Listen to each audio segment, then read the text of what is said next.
Friends, આજે હું share કરીશ તમારી સાથે ફ્લાવર વટાણાનું શાક બનાવવાની રેસીપી। તો અહીંયા એક ફ્લાવર લઈ લીધું છે, આ રીતનું મોટી સાઈઝમાં કટ કરી લીધું છે આપણે, અને એક વાડકી આપણે વટાણા લીધા છે। હવે એની અંદર આપણે ગરમ પાણી એડ કરી દઈશું।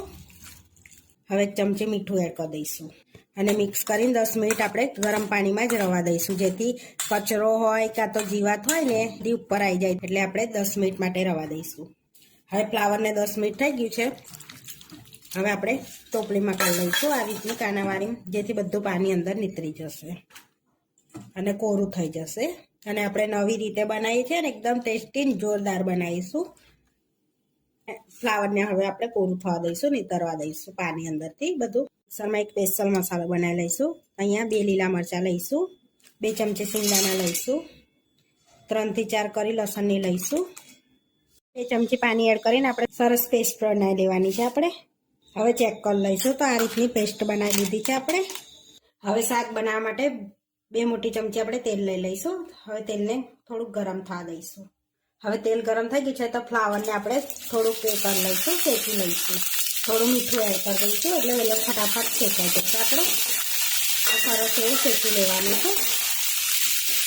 તો આ રીતે ફ્લાવરનું શાક બનાવીશું ને તો બહુ ટેસ્ટી શાક બનશે, જોરદાર શાક બનશે। તો આ શાક આપણે ગ્રેવી વાળું બનાવીશું, જેથી ખાવામાં ટેસ્ટી લાગશે। તો 5 થી 7 મિનિટ માટે આપણે શેકી લેવાનું છે ને શાકને। તો આ ફ્લાવરને તમે તરીને પણ બનાવી શકો છો। તો આપણે ઓછા તેલમાં બનાવવાનું છે, એટલે તરતા નથી, એટલે આ રીતે શેકીને બનાવી લઈશું। તો આપણે થોડુંક શેકી લીધું છે, 7 થી 8 મિનિટ થઈ ગઈ છે, તો જોઈ શકો છો 80% જેવું તો આપણે શાક શેકાઈ ગયું છે। હવે પ્લેટમાં કાઢી લઈશું આપણે શાકને। હવે આમાં જ આપણે 1 ટેબલ સ્પૂન જેટલું તેલ લઈ લઈશું। હવે તેલને આપણે ગરમ થવા દઈશું। તો તેલ ગરમ થઈ ગયું છે, તો રાઈ એડ કરી દઈશું અંદર 1 ટેબલ સ્પૂન જેટલી, નાની ટેબલ સ્પૂન એડ કરીશું। હવે તતડવા દઈશું રાઈને। હવે રાઈ તતડી ગઈ છે, થોડી હિંગ એડ કરીશું। હવે જે પેસ્ટ બનાવી હતી ને એ એડ કરી દઈશું આપણે। હવે શેકી લઈશું આ પેસ્ટને પહેલાં આપણે સરસ એવી તેલમાં। હવે આદુ પેસ્ટમાં પીસવાનું રહી ગયું તો આપણે છીનીને એડ કરી દઈશું। તો 1 ટુકડો આદુનો છીનીને એડ કરી દેવાનો છે, આ રીતે આપણે અંદર કરી લઈશું બધું આપણે। તો સરસ આપણી પેસ્ટ પણ શેકાઈ ગઈ છે। તો હવે 2 ટામેટાની પ્યુરી એડ કરી દઈશું અંદર આપણે અને મિક્સ કરી લઈશું। તો આપણા મસાલા બળી ના જાય એના માટે 2 ટેબલ સ્પૂન જેટલું પાણી એડ કરીશું આપણે। હવે મસાલા એડ કરી દઈશું।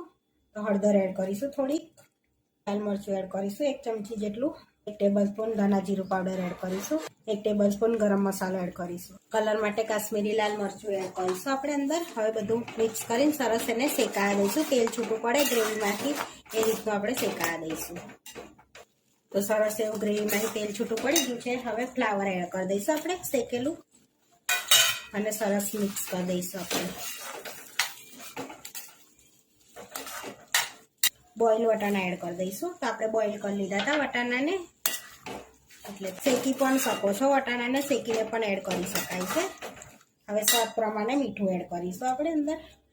આગળ થોડુંક એડ કર્યું છે, એટલે અડધી ટીસ્પૂન જેટલું મીઠું એડ કર્યું છે। તમે ચાખીને એડ કરી શકાય છે, અને ચાખીને એડ કરી લેવાનું, ઓછું લાગે તો અડધો ગ્લાસ પાણી એડ કરી દઈશું। તો સરસ મિક્સ કરી લઈશું અને 5 થી 7 મિનિટ સુધી આપણે થવા દઈશું, એટલે મસાલો સરસ એકબીજામાં મિક્સ થઈ જશે। હવે 5 થી 7 મિનિટ આ રીતે ઢાંકીને થવા દઈશું આપણે। 5 થી 7 મિનિટ થઈ ગયા છે, તો હવે આપણે શાક જોઈ લઈશું, કરી લઈશું। તો તમારે હજુ ઠીક રાખવું હોય તો હજુ પણ ઠીક રાખી શકાય છે, અને હજુ પાતળું કરવું હોય તો પાતળું પણ કરી શકાય છે। તો તમે આ શાક ખીચડી જોડે પણ ખાઈ શકો છો, ને રોટલા જોડે પણ ખાઈ શકો છો। હવે આપણે ધાણા એડ કરી દઈશું 2 ચમચી જેવા, અને મિક્સ કરીને સર્વ કરી લઈશું। સર્વ કરી લઈશું શાકને। સર્વ કરી લઈશું તો ગ્રેવી વાળું શાક લઈ લઈશું આપણે ફ્લાવરનું। હવે ફુલકા રોટલી જોડે આપણે સર્વ કરી લઈશું। આપણું ફ્લાવર વટાણાનું શાક બનીને રેડી થઈ ગયું છે। આ વિડીયો જોવા માટે મારી ચેનલને સબસ્ક્રાઈબ કરો, લાઇક કરો અને શેર કરો, અને તમે જરૂરથી ટ્રાય કરો। ફરી મળીશું નવા વિડીયોમાં, અને કોમેન્ટ કરીને જરૂરથી જણાવજો કે તમને અમારી રેસીપી કેવી લાગી।